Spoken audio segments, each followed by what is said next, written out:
Attention Austin musicians and music industry professionals. Are you having a difficult time navigating these tricky waters? Well, the Austin Music Foundation is here to help you. The Austin Music Foundation is a nonprofit dedicated to strengthening and connecting the local music community with innovative programs that empower musicians, music industry professionals, and music businesses within Austin's creative economy.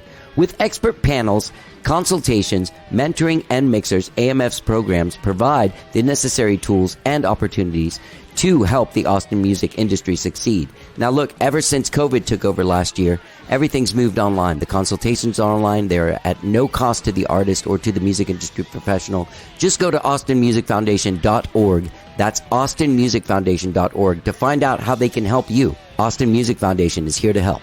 Let's get down. And you may ask yourself, well, how did I get here?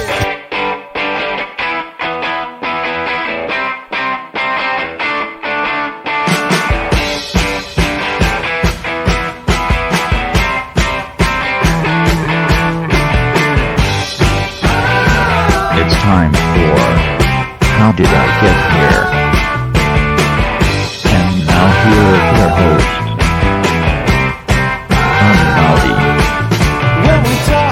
All right, hello, I'm Johnny. I'm your host. Welcome to the show. I hope you guys have all had a good weekend this weekend. Oh man, there was a lot of stuff going on in Austin. I was out of town this weekend, but I saw that Mike Campbell and his band were in town. I thought they were only in town on Saturday. I didn't realize they were in town Saturday and Sunday. I would have gone on Sunday. Damn it. I played some shows this weekend in Houston. I played Thursday and Saturday night in Houston with Skyrocket. Was a birthday party show on Friday with a bunch of fans of ours. It was one of our big fans' birthdays, and it was a lot of fun. It was like in this weird rec center in a really fancy part of town. People seemed to have a really good time. It was nice to see all the familiar faces and chat with everyone. Then Saturday's show was a wedding. That was super fun. It was in a nice fancy hotel, the St. Regis, over there by the kind of by the Galleria, across the freeway from the Galleria, but still kind of over by there in Houston.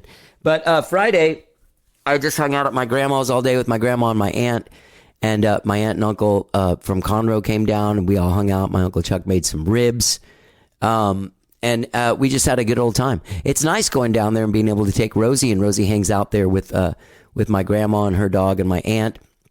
I think my aunt's getting a new dog this week. That's pretty exciting. Anyway, fun times with Skyrocket, good times playing those shows. I went back to wearing earplugs on Saturday because Thursday, like whatever was going on with that room, we weren't exceedingly loud, but the room had some insane reflective surfaces that I think really might have furthered the damage in my ears. So on Saturday, I decided, hey, I'm going to start wearing earplugs again. But once again, that sucks, man. You know, it's like wearing earplugs and trying to play a rock and roll show and entertain people and get into it at the beginning. When you first start wearing them, it's hard. You get used to it and eventually you acclimate and you start getting into it. But when you first start wearing them, it's like trying to have sex wearing like 6 condoms or something. It's totally not fun. And then the other thing that happens that's real weird is that I kind of drift into my head when I'm wearing those earplugs.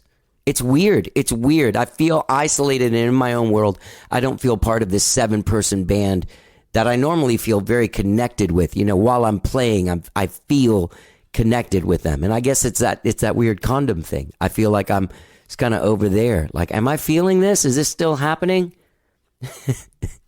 It's my 6 condom theory of earplugs. That's what it is. I'll be writing my dissertation on it pretty soon, and you can find it in all the upcoming medical journals in the fall of 2022. Anyway, I did start wearing earplugs again, and it did make a difference when I went home that night to my grandma's.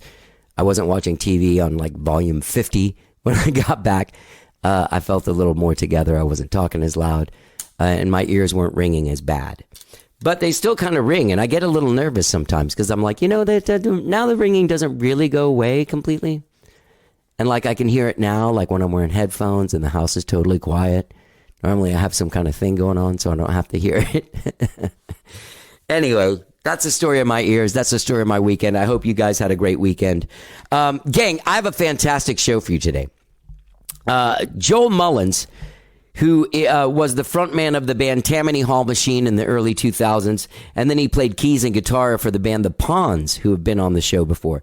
He's got a brand new album that came out last week called Midlife Crisis. It was self-recorded and self-produced. He played pretty much all the instruments except for our mutual friend Steve Sanders played drums and bass on the record. Fantastic job. You can find him at joelmullins.com. This album, Midlife Crisis, is him like legitimately working out a midlife crisis musically. Sorry, I'm clapping because it's really intense. Like this record, like he battled depression after the loss of a friend, and then COVID made it worse. And then he quit drinking in the summer of 2020. His niece passed away. His dog died. He split from his wife, and he's got kids. And it's been a rough time, but he was working it all out in this music. He was getting into it and pulling it out of himself. And these songs are really heavy, man. It's very intense. It's a great record. It's a great record. And there's a whole like reference to H&H Music and Astroworld and all this stuff. I realize he's a Houston guy, as am I a Houston guy, just like I told you guys I was there this weekend. But yeah, it was really great talking to Joel. Joel Mullins, what a great songwriter. This is a heavy album. He also released a 7-inch double side A single with the songs Desperation Times and Midlife Crisis on there. Great songs on here. Desperation Times I thought was really, really great, but it's a song about, struggling with depression and trying to get yourself out of these things. There's even a song called There's No Happy Ending. So, there's also a Is It Love or Salmonella song. So where Joel was working out some shit on this record, and we had a really great conversation about it. I want to thank him for being such a great guest and being open, and also being so nice to Rosie because she was really into him. In fact, she tried to eat his glasses when we were taking the picture at the end of it. I'll post that on our Facebook page. How did I get here? Don't forget to like it. Hey, don't forget to like it. Don't forget to like our Facebook page. Don't forget to follow me on Instagram and Twitter at Johnny Gowdy. Okay. I'm at Johnny Gowdy on Instagram and Twitter, and How Did I Get Here on Facebook, okay? Gang, I had a great time talking to Joel, and this record's fucking great. So self-recorded, self-produced, Steve Sanders on drums and bass. Joel Mullins' Midlife Crisis is a fantastic album. Get out there and check it out. Find him at joelmullins.com, and without further ado, please enjoy my conversation with the incredibly talented and incredibly cool Joel Mullins. Let's get down. I don't know where I'll go. I don't know what I'll do. Look at those diamonds glow, hiding a darker truth. Words can't control the time. I'm way before my age.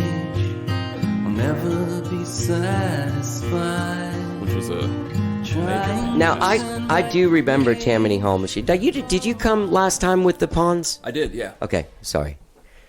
I've done 1,150 something. Yeah. Sometimes I'm like, I do remember.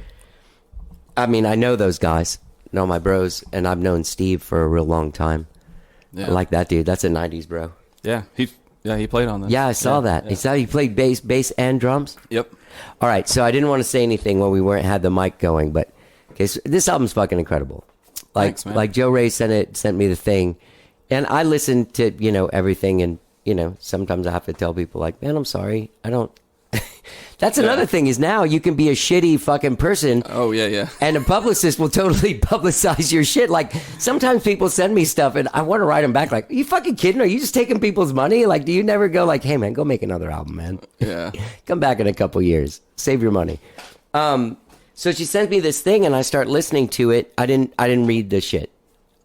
Not the shit of your life, but like I didn't read the thing. I just put it on and started listening to it, doing stuff, and I was just really like, wow, this is great. I started a song over, and that was terrible. And I just really connected with it, and there was something about the way that it sounds and feels. I know you had someone else mix it, but you recorded it yourself. And it has that, that, like the 4-track, you were talking about, oh yeah, guys, passing around your 4-track stuff in the 90s. I am so attracted to that sound And you can hear the wheels turning in the artist's head, you know, when they're producing themselves. At some point, I'm going to let you talk. No, this is fine. Yeah. But yeah, I loved it. And then I went and I could tell, like, by the songs, every once in a while I go see what the song title was. And I'll be like, huh.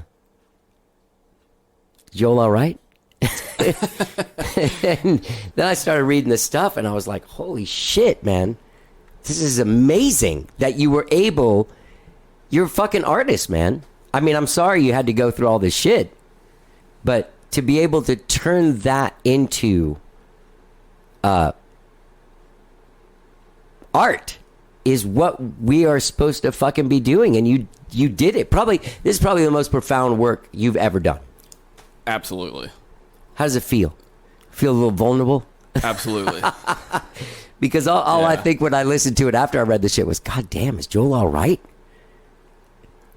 Yeah, well, I'm glad you hear that in the music. I'm glad that there's that the emotion of it is you know, being translated. So, but yeah, I mean, initially we weren't planning to home record it. That was just kind of because of COVID what we ended up having to do. So it definitely turned into probably a different sounding record than it would have. Not only sounding, but I bet feeling. Like, I bet it would have been hard to capture that vibe going to, like, any studio, any great studio. Nothing against those studios.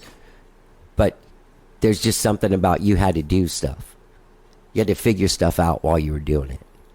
Yeah, it was a completely new world. Fuck yeah, dude. That's so exciting. Doesn't it make you feel alive? Yeah, I mean, it was... Yeah, I mean, we started it probably a few months into the pandemic, and yeah, it was a lot of trial and error. I was starting the songs at my house just with an acoustic guitar and recording to a click track. And I know initially was doing just a really shitty job at that. and then sending tracks over to Steve, and he was then trying to overdub drums onto those songs, and he was kind of learning the nuances of me being either behind or ahead of the beat here and there, and trying to play to your performance. Right. Yeah. And most cases it worked out pretty well. I think there's a few cases where then I had to go back and redo my stuff to his drums because my initial tracks just weren't in with the click as much as they should have been. But yeah, who cares? Yeah.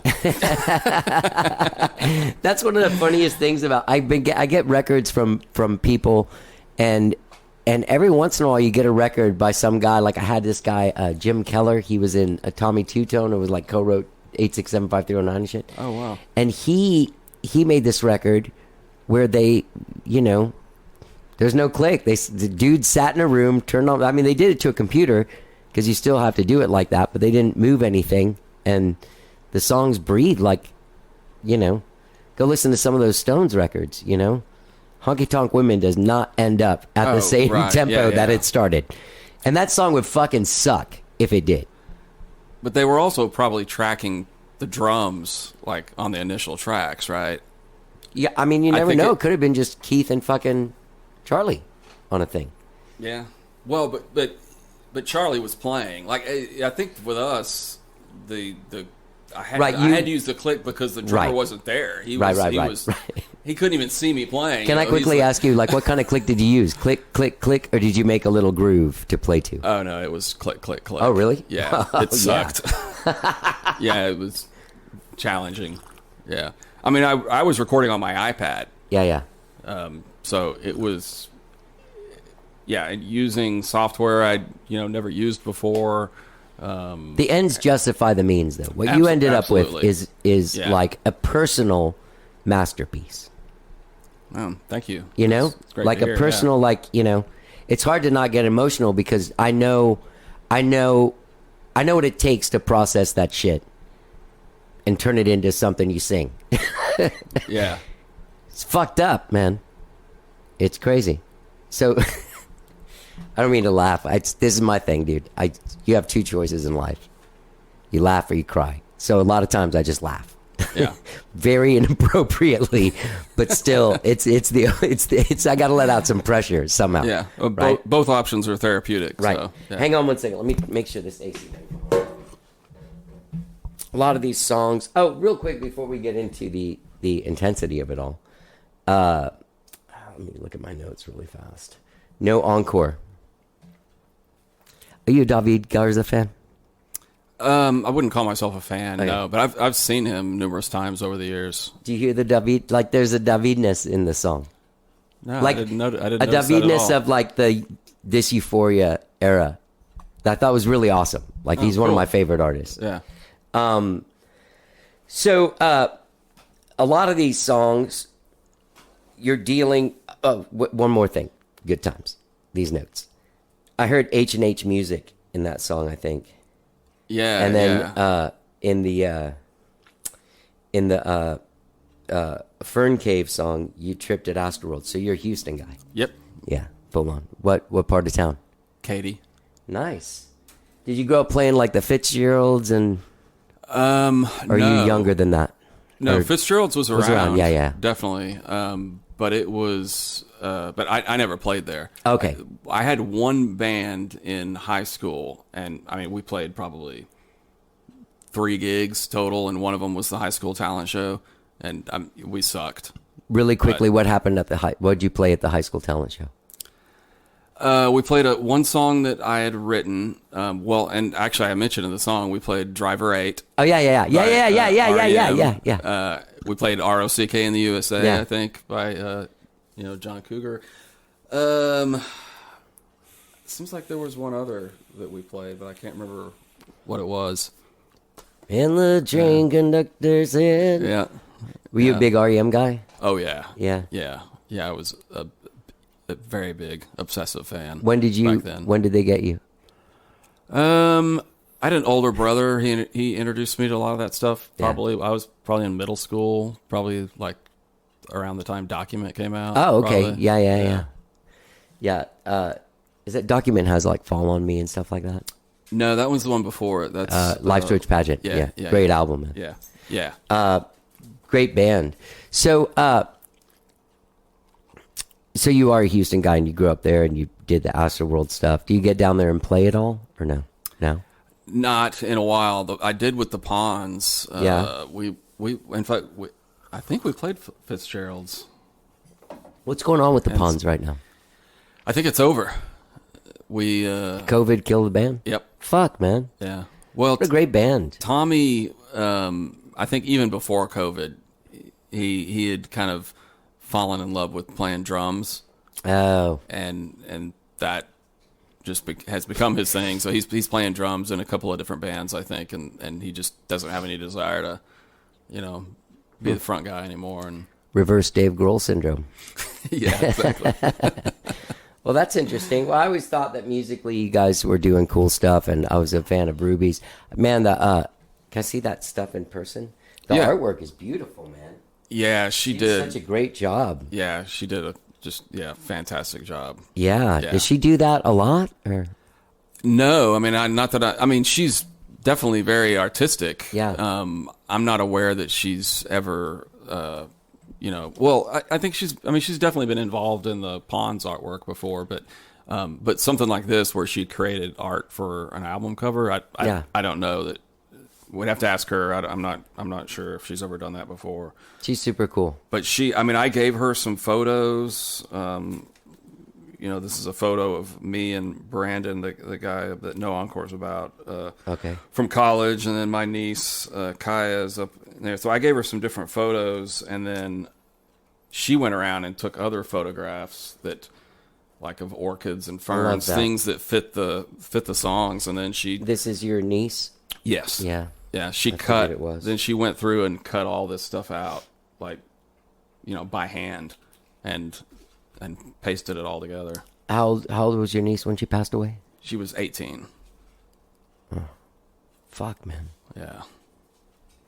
That's a tough thing to get through. And that song, I have the title written down. The orchid. Yeah. Sweet Orchid Moon. Sweet Orchid Moon. Yeah.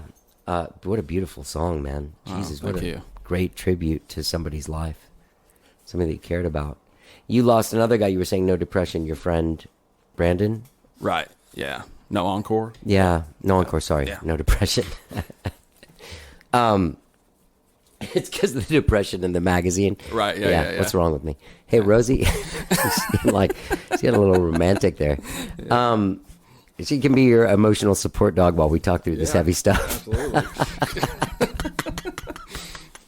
So, I'm sorry. So he passed away, and that's kind of what sent you into a depression. Is that right?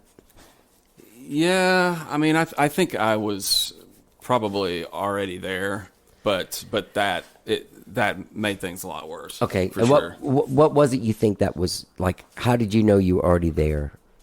Well, I didn't at the time. I think it's more now, just working in therapy and kind of looking back at just my life and kind of, my relationship with alcohol, definitely. And, I've learned a lot. Yeah. Yeah. Yeah. That COVID, I was reading that thing. That COVID didn't help that whole thing.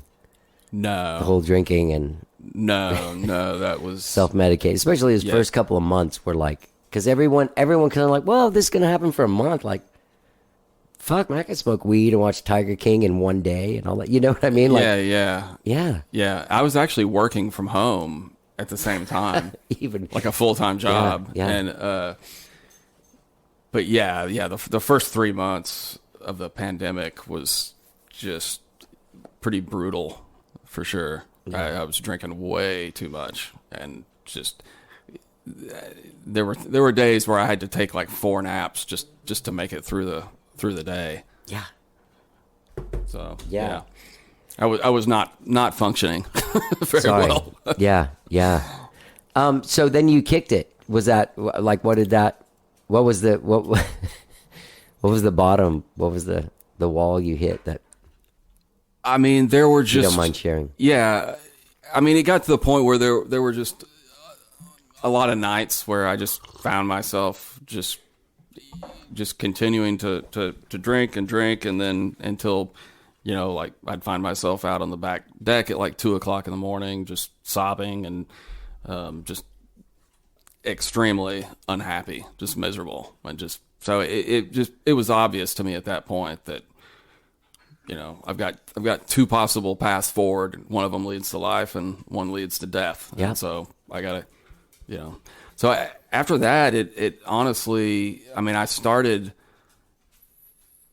like seriously considering, like, do I need to go to rehab? What do I need to do, to fix this? And reached out and, talked to some people, and eventually, and their advice, because I think there's a place in town, it's like a rock and roll recovery thing. I can't remember what it's called. Sims? It's a rehab thing. Oh, it's a place. Yeah, Okay. yeah. But when I think I was already like 6 days sober when I was talking to them, and they were explaining, okay, so you're not physically, addicted, because I didn't have any withdrawal symptoms really. So after talking to them, I thought, well, I'll wait another couple weeks and see how it goes. But honestly, once I got past 2 weeks, it's been pretty fucking easy. Like it's my life is so much better. That was very obvious. And for like probably the last maybe 3 or 4 years that I had been drinking, I really just honestly didn't even like the way it made me feel. Like I didn't even like getting a buzz, I mean, I would sit there at night and most of my drinking was alone too. I was doing all my drinking by myself, and it was more just self-medicating. It wasn't something I was doing because it was fun, like it used to be, when I was hanging out with friends and doing that. So, it just got to the point where I just didn't like it anymore. Yeah, that's good. So, yeah. That's really good. And the cool thing is, like, if you're able to take that step without being physically addicted and all that stuff, and then you don't have like the actual quote unquote alcoholism thing. Yeah, I think it helped because I was a beer and wine guy. Yeah. And not, I Hard think liquor people beer. who drink Yeah. hard liquor probably have a much more difficult time. But, you know, because Say that to the couple bottles of Tito's in my freezer. dude. well, as long as you're not Nick Cage in it, you know, then you're okay. But yeah, it's I had no real physical addiction, so it was definitely just more mental and habit. Yeah, you know. exactly. Yeah. Yeah. Because that's where my thing is like I don't drink those. Every once in a while, I'll have a drink or something. Those are there like when I come home after drinking, and I'm like, dude, I don't have to party doesn't have to end. I'm sitting here playing Happy Together and shit on the piano, like 2 a.m. But all right. So at that time, also, you're married with the family. Then you are no longer together. Or? Correct. Okay. Currently, Sorry about that. Currently, still separated. Okay. Yeah. That's a tough man. There was just you were faced with a lot of shit. Yeah. Is that what that song, the marriage song? Correct. Yeah. Yeah. That's what it's about. Yeah. A lot of shit all at once for sure. Yeah. Then you're like sober and just dealing with it through writing and working through it musically. Yeah, pretty much. Yeah. How did that look? Like, what was that like? I guess what part of it? Like writing it, like, what did you like, you know? I know that in my own experience, when I was married and then in the situation where things got bad and we were working on, I remember I have like 3 songs, great songs that I wrote right upon returning from therapy, like right in the door, just like, I got it. Here we go. That song I wrote probably about a year before we were really in the kind of heart, I guess, of the, you know, marriage counseling and all that. Right. So stage 5. Yeah. I think I wrote that more when things started to become more apparent to me, when I started to kind of see that things are not going well, and it was more out of a place of fear, I guess. Exactly. Yeah. And so you're going to therapy now? Correct. On a regular, you doing once a week? Yep. Yeah. How long have you been going? A little over 2 years, I guess. Oh, okay. Yeah. So you're in it. Yeah. In the deep shit. Yeah. Yeah. It's fun. Well, you know, I think the thing that a lot of people that don't do it don't understand is that it isn't fun at all, but your life becomes a little more fun. Once you're able to sort of like, once you get the tools to negotiate a day-to-day existence in this fucked up place, you know? Yeah, definitely. And it's no fun at all. It's also, it's much slower than I would hope, you dude. know? Like, Yeah. I want to just go in and for her to just kind of wave a magic wand or just give me a list of pill. step by step, like, these are the things you need to do this. Drink this magic potion, you won't be weird anymore. Yeah. Yeah. But it doesn't work that way. No, it doesn't, does it? It's just really excruciatingly slow. If it makes you feel any better, last month I entered my 22nd year. Wow. I'm not every week anymore. I mean, I'll go in for like a month, 6 weeks, every week. Little maintenance. Yeah. Tighten screws. Because they do still come loose, you know. I'm sure, yeah. Yeah. But I'm proud of you. That's a tough thing to do. You know, that's a tough thing to sort of like realize that you're the common denominator of all the terrible ways that you feel. A lot of people sit around and blame everybody else, you know, and don't ever think that they can dive in and start working on shit. Yeah, that's true. It's hard as fuck. I like, you know, they should give you like a super discount for at least the first couple of months, just because like nothing really gets done except you walk out and you're like, what the fuck was fucking, you know what I mean? Don't you? You know what I mean? Yeah. And then all of a sudden one day you go in and there's something happens, and you walk a little differently when you walk out of there, and you're like, oh. Shit, this takes a long time. It's just really fucking expensive. Yes, it is extremely expensive. Yeah. Which is super sad because it is super sad, there isn't are it? a lot of people Yeah, out there yeah. who there's no fucking way they could afford to pay for therapy. That's exactly right. It just seems like everyone should have access to that. It's how the Sims Foundation got founded, was Yes, because people yeah, were like, exactly. we can't lose another guy like this, you know? Yep. All right, so, well, dude, you went through some, you know, I mean, I applaud you, and I, you know, as a fan of music and good music, I'm always sorry someone has to go through that shit, but I'm like, fuck, thanks for the great album. You know what I mean? Yeah. You lost some blood in that one, but thanks. Yeah.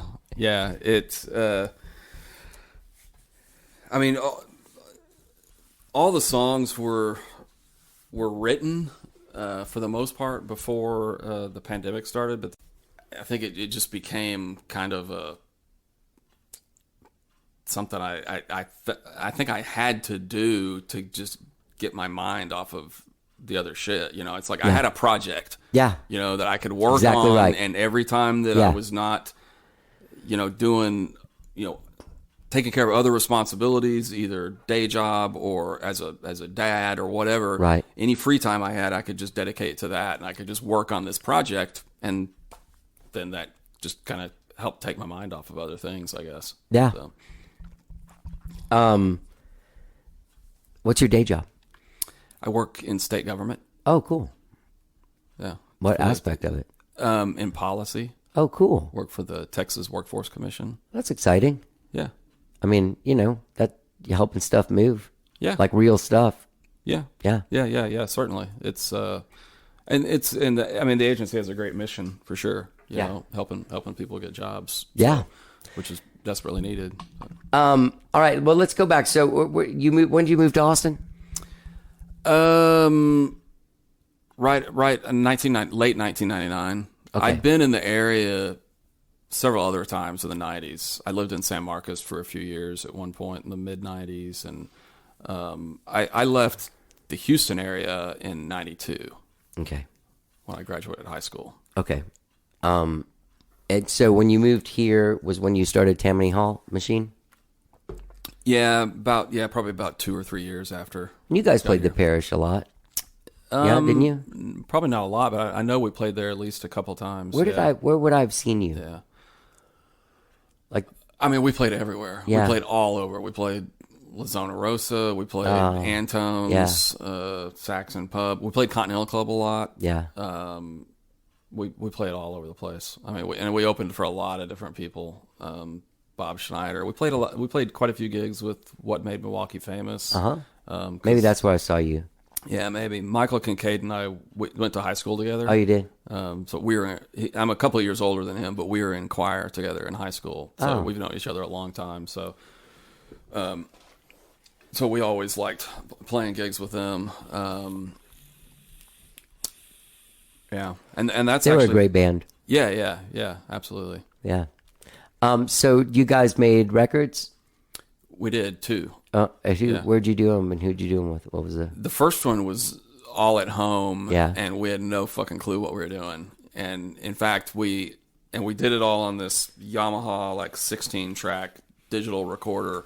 Had no editing capabilities at all, and we didn't know what we were doing. And we took it to Jim Wilson to master it, and then he said, "Bring that recorder back in, bring it in." So I took then the he recorder mixed it for you? He basically just remixed everything because it was like we didn't have any clue what we were doing, and so he kind of he fixed the mixes a little bit. But I was in a band with that dude, man. Really? Huh? Oh, which band? God Drives a Galaxy. Oh, He's the bass player of that band. Yeah. I love that guy. Yeah, he's great. Yeah. Then the second album we recorded. Do you remember Scott Oliphant? He's a drummer for Haley. Maybe if I saw him, I'd know him. Yeah, he lives up in Oregon now and has a studio up there. But we recorded some of it at his house, and then the rest of it at. Do you know Chico Jones? He had own recording facility. It was. I do. Yeah, we recorded a lot of it there. Yeah. So then what happened with that band? What you guys, you just got tired? Yeah, I mean, this, kind of thing that happened with a lot of bands. We went on the road and, probably spent too much time in a van with each other. And How much were you guys playing and how far were you going?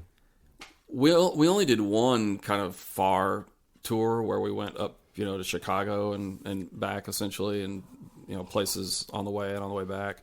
But we did regional things where we'd go up to Tulsa and, Denton and that kind of thing, or Baton Rouge and, those places.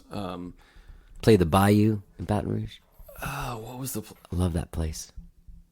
I don't remember the venue we played there. It might have been that. Yeah, but it was great. I think really probably the biggest thing for me at the time was that just as a songwriter, I think I got tired of feeling like I had to rock all the time, Right. which... Right. Because you're playing clubs. Right. And you lose the crowd as soon as you stop rocking. Absolutely. You give them a chance to hear each other talk. Right. Yeah. Yeah. And I just... Yeah, I was writing a lot of... in fact, there's still tons of songs that I wrote back in that period that I've never done anything with, but yeah, I mean, I don't know. I write a lot of piano ballads sometimes, and just kind of quieter things that I like, and it's hard to find a venue for that. It is. Yeah, that's a tough. It's weird. You kind of play to the room you're playing. Mm-hmm. You kind of write, and then eventually, you start writing to the room you're playing. Like if you're playing some 4-hour gigs all the time, then all of a sudden you write these songs that have like an 8-minute guitar solo. Yeah. It's like, Yeah, and I don't like that. No. I want to be able to. No, just you can write tell you're whatever like I a wanna pop write, songwriter. Like you're a guy that writes songs. Yes. Yeah, Absolutely. not just rock or piano ballads or anything. You write songs. Yeah, whatever's definitely. coming out is how you're going to do it. Yeah. I can't force it. I'm not good at trying to write any certain way. I'm not that good. Some people can do that pretty well, but So how did you end up with the Pawns? we met back then, probably around 2006, at a Continental Club show that we were on the same bill. Okay. And they were called La La Land back Yeah. then. Yeah. And Luis was in the band, right? It's before Luis? Not that night. I think that was... What did Luis play? He played after that. He played a Wurlitzer, and he played... I think he played some guitar, too. Okay. But I don't know if... I can't remember the timing on all of it. He may have played with them some, and then left, and then came back. I feel like I got to know them through that Luis and Spencer Gibb kind of world. Okay. Yeah. So we met back then, and kind of became friends, and then they started inviting me to play some random gigs with them. I think there was like a Neil Young hoot night that they were playing. There were a few things where they just wanted someone to play keys, and so I played those with them, and then ended up playing on the first album that they recorded as the Pawns. And then after, I had a band for one album after Tammany Hall Machine called the Deaf Ears. But after that ended, then they just got me super drunk one night and invited me into the band, and I said yes. That was kind of the joke always, was that I didn't ever actually remember joining. They have cool songs, man. I mean, I always thought that the songs were cool and Oh yeah, they were cool, and Yeah, there's something extremely rock star about Ruby too. Isn't there? She's awesome. Like there's just something like she's got a subdued kind of, she's quiet, but there's like a burning rock star within or something. Yeah, no, she's awesome. They're all so good, and so I really miss playing with them for sure. Yeah. All right. So dude, are you gonna play shows? I don't know. I haven't. It does involve a whole thing. I haven't figured that out yet. Start calling people. Yeah, yeah, eventually, yes. Because I miss doing that. I want to, for sure. Right. You can get those guys.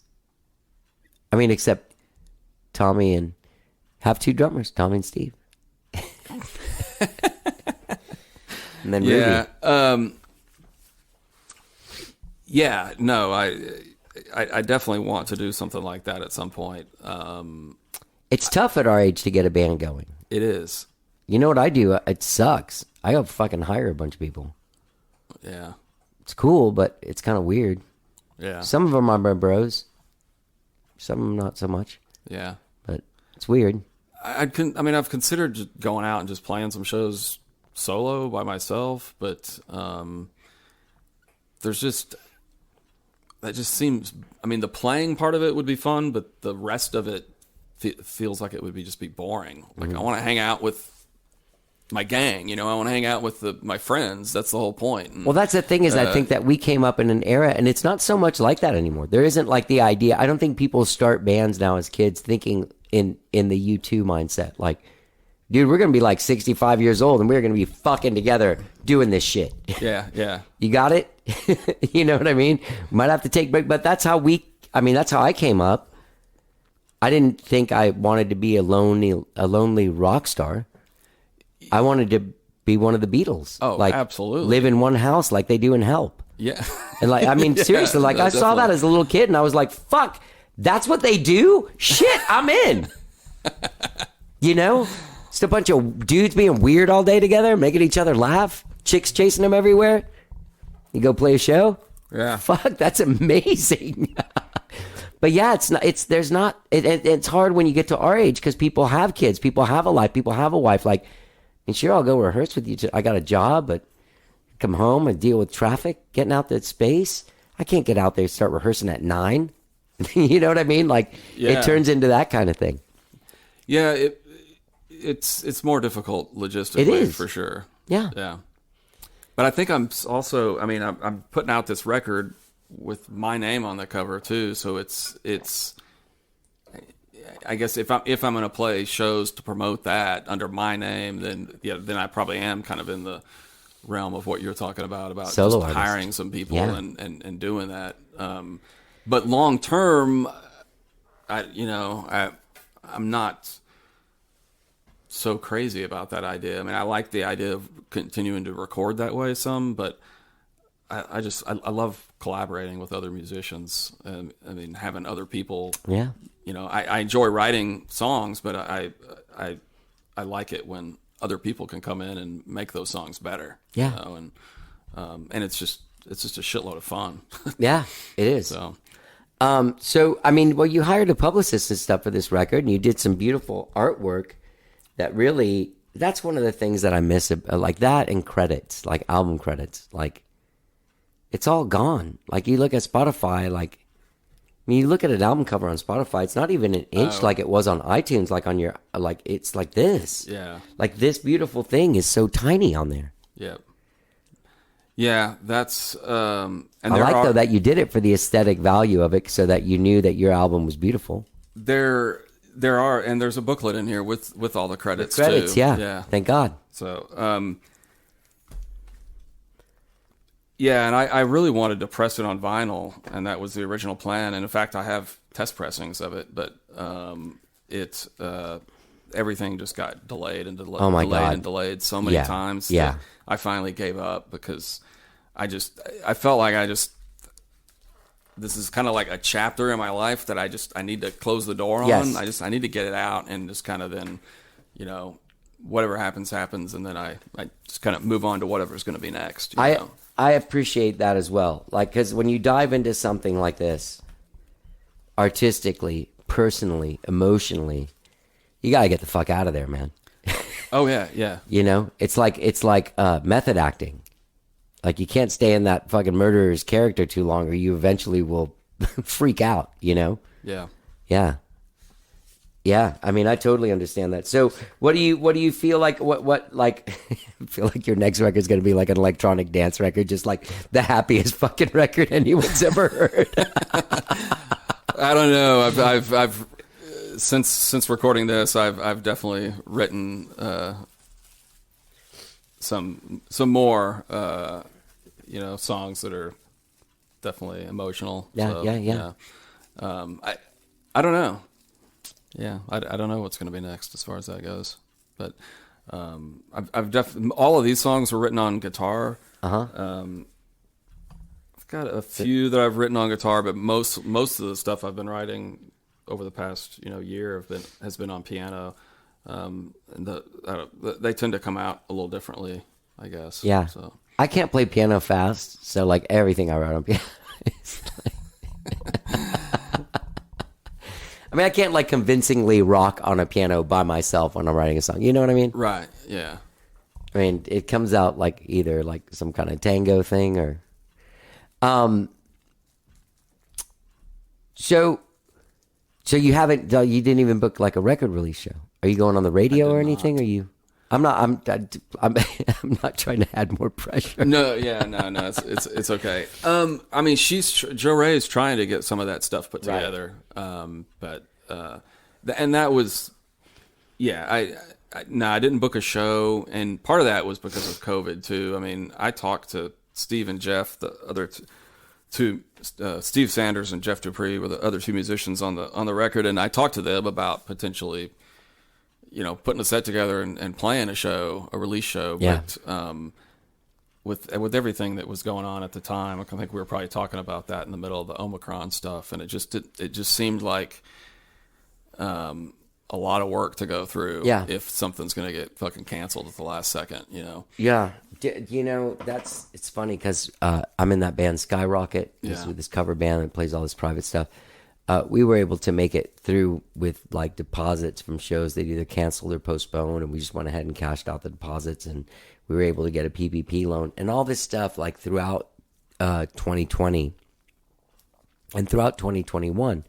I was able to make it every month. I mean, it got scary, but I made it through. I was eating, paying my bills, and doing everything, and like it wasn't until Omicron when all of a sudden our contracts had these, well, if you, because eventually, COVID started working its way into contracts for shows. Wow. It just did. Yeah. Because these guys can't risk losing everything or losing a deposit. So then they have a time limit. So like at the beginning of middle of January, February and March just like disappeared because of Omicron. And there was no, we might get you back, but we didn't lose our deposit. There was just like a huge so it wasn't until Omicron where I actually was like, no, you know what I mean? Yeah. Yeah. It was weird. It's weird because there's another one coming now. Oh, Omicron really? True Electric Boogaloo. I don't know what the name of it is, but it's apparently an Omicron variant or something. Omicron, whatever it's called. I don't know. Yeah. Did you get it? I've gotten it twice. Oh, really? Yep. Wow. Which ones? I probably Delta and Omicron. Okay. But, I got Delta. I was fully vaccinated, and Yeah. So it was pretty mild both times. But You getting out to see any shows? Did you? yeah, finally. Yeah. That's the other thing. I mean, it's just Yeah. COVID, and it did this to not just me, it did this to everybody, but it just took away so much about what we all enjoy so much about life, and not being able to go out to shows for a year and a half. Did they close the trail for 3 months? I live on the fucking that was the one. I was like, well, cool. I'll just walk around Austin all day. Trail closed. You're like, fuck, dude, seriously? Like, come on, man. Yeah. Give me something. Yeah. I've finally been able to go see some things. So I saw Nick Cave and Warren Ellis. Oh, yeah. in March. Yeah. at Moody, and that was really amazing. I have season tickets to the Austin Symphony, so I've been doing that every month. Awesome. Since September. How's that going over there? It's They good. doing all right? Yeah, though? they've been required vaccination or negative test and masks and all that for most of the season until just this past last Friday I went, and it pretty COVID precautions are pretty much out the door at this point. Everybody's just back to normal. But yeah, I've seen some pretty amazing performances there for sure. Awesome. Do you know Kelly Waddle, P. Kellick Waddle? I don't. Double bass guy on there. There's some of the Tosca ladies are in there too, like Sarah Nelson. Really? And yeah. So I sometimes I go. They'll put me on the list. Yeah. Or like I'll go. They're like, hey, when was the last time you came? So I'll go. When I go, I get fucking depressed though, because it's like it's never remotely full. Oh yeah. Everyone's 950. I'm like a kid in that. I'm like a child in that place. Yeah. And halfway through the thing, I'm not joking, like 60% of the people are fucking asleep. Like legitimately head back, mouth open, asleep. 90-year-old sleeping people. Yeah, I haven't seen that, but last Friday there were a lot of seats empty. And there's a couple that has the season tickets right next to me that I sit next to every month at the performances. Yeah, I've been going. And yeah, they're probably in their 80s probably.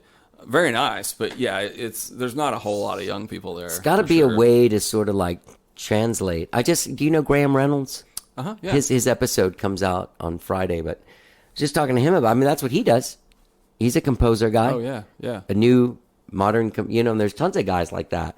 There's got to be some way that they don't just play the same 15 symphonies over and over again that they've played for the last 150 years. Yeah, they definitely play a lot of stuff. It's more than that, but they are. No, but you know what I mean. But yeah, they're sticking to kind of the classical repertoire. Yeah, yeah. Some way it's got to stay alive. Like it's so funny because ever since sort of like the last 10 years of the decline of rock and the death of rock and the slow death of rock. Yeah. And people are bitching and freaking out, and I'm like, man, you been to the symphony? No, man. Like, yeah, exactly. That's what's happening to us, dude. It's going to be 80-year-olds, all of them half fucking asleep that used to like AC/DC, you know what I mean? Back in the 80s or something. Yeah, I get worried about that stuff. Yeah. And I still laugh about it because I think it is kind of funny. Because it's so, like, we grew up in an era where it was like rock and roll was like their songs, rock and roll's here to stay, it will never die. Shit like that, but like, what a weird thought. I never thought like the end of like rock and roll would like someone would look at you funny because you're doing a show and you're like, oh, I just brought my acoustic guitar, and they're like, oh, you didn't bring your tracks? Like, no, dude, it's fucking play. Just you? What are you, 80? Yeah, it's like it seems like there's not that many rock bands anymore. No, it's just two people. Yeah. They're doing drum machines and that kind of stuff. Just two people. Yeah. Which, I mean, in a box with colored buttons. Some of that stuff is awesome. It is awesome. But it's definitely not what I do. Well, then you realize that at some point, some guy was sitting around with an acoustic guitar. 4 dudes showed up with electric guitars, electric bass, and drums. And that guy's like, that's not music. But that's what we think. You know what I mean?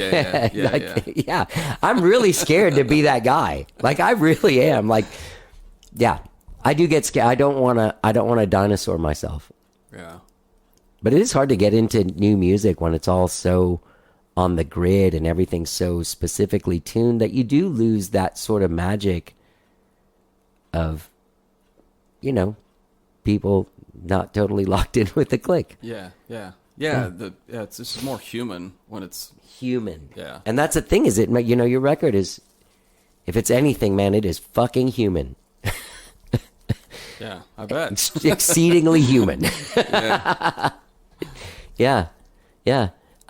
Do you get scared? I mean, do you get, because I've put out records before that reveal a lot about what's happening with me and where I'm at, or where I was a few months ago, or where I was a year ago, or something like that.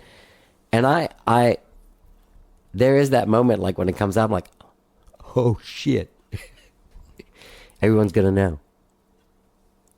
Yeah, no, I wouldn't say I'm scared. I mean, I think the people who know me have, they're aware that I've gone through some things, so I'm not too worried about what other people who don't know me might think. I guess maybe people I work with. It's not even so much that know you might think; it's that they know this. Yeah, You know what I mean? right. There's a weird, like when I was a teenager, my mom was murdered, and it was like an unsolved case for a really long time. And then in like 2011, sorry, I don't mean to laugh, but in 2011, there was a trial. They found the dude after like 27 years, super fucking heavy, amazing. Also, these cops did amazing work and like solved this case that was unsolvable. And then it was on 48 Hours. No shit. Then I was like randomly at Target one day, just looking through shirts. This lady sees me and goes, just starts bawling, and I'm like, "Fuck, you all right? What's wrong? What you need? What can I do?" She's like, "Are you the guy?" And I was like, "Oh my god!" And then it dawned on me. I was like, "Oh shit!" Then I'd be playing Skyrocket gigs, and I'd see people being like pointing at me and like, "Oh no," and telling somebody else the whole story, and I'm like, "Oh, everybody knows my shit." It's a little weird. You know what I mean? Yeah. And I mean, it's even, it's the same thing as having like, your dog died. Like, I have a guy, DZ Brown, here in town. He won't come on my show because his manager manages another guy. And the day that I put his show out was the day after my dog of 14 years died, Taylor. And I was sobbing through the whole intro. And that manager thought that was so offensive that he won't let his other artists on the show. But you know what I mean? Like you realize you're like, oh my, I share my stuff, and it's, Yeah.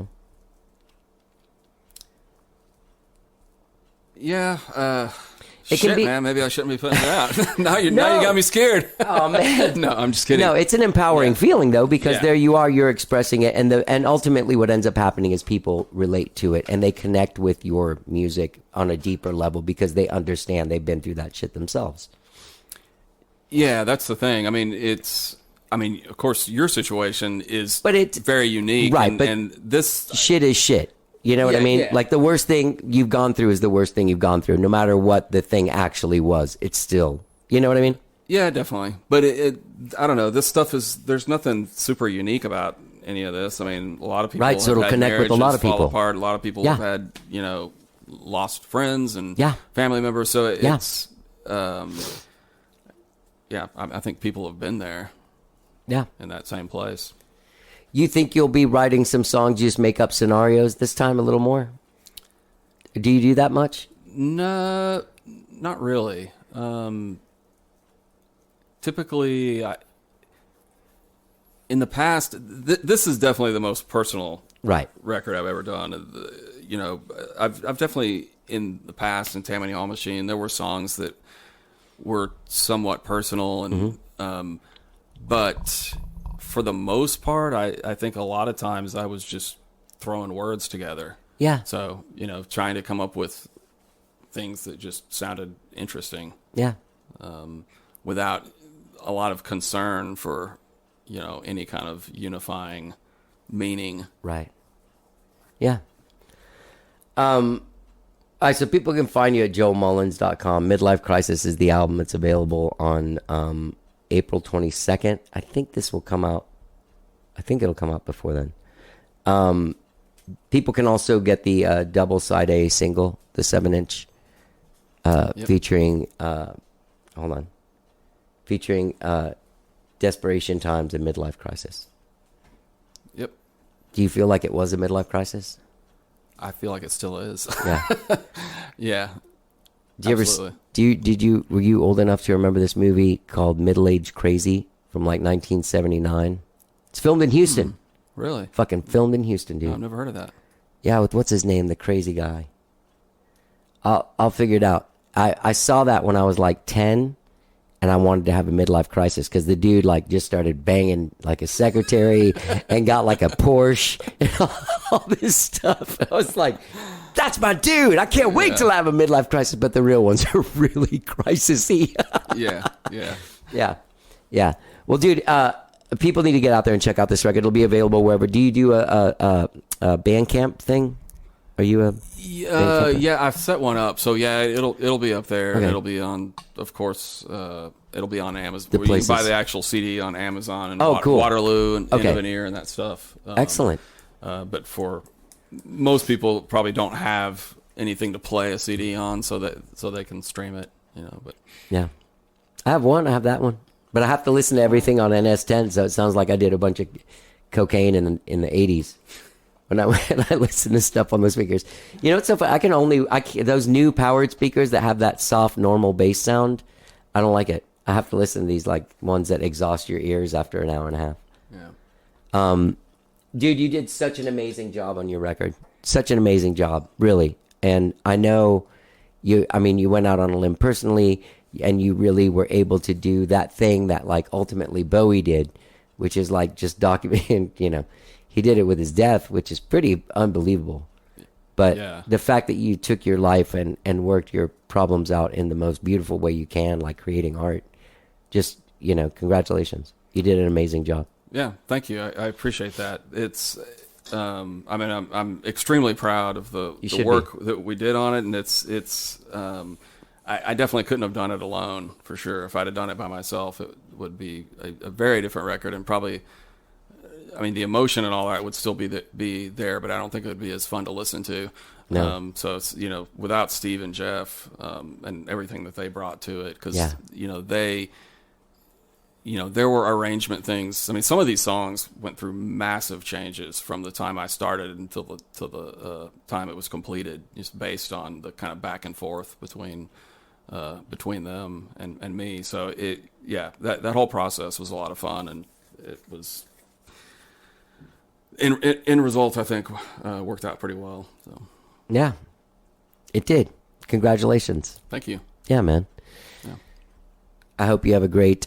let me know when you play. I want to come see it. I'd like to see this live. Absolutely. Yeah. All right, thanks for doing the show. You feel good about it? Yeah. Okay. The show or the album? The show. Yeah. Okay. Diamonds glow, Thanks, man. Yeah. hiding a darker truth.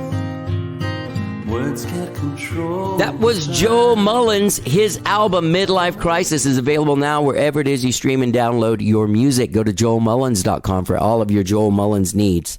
I want to thank him for coming on the show and being so honest. I know that these are very difficult things to talk about, but it's something that I think everybody, especially during the quarantine, so much stuff came out about depression. So many people got in touch with their depression during that time. And I just want to thank Joel for being out there and being open about it, because I think that only helps other people through the things. And I'm sorry for all of his loss, but at least he turned it into something very positive. Okay. And I hope that gives us all something to strive for.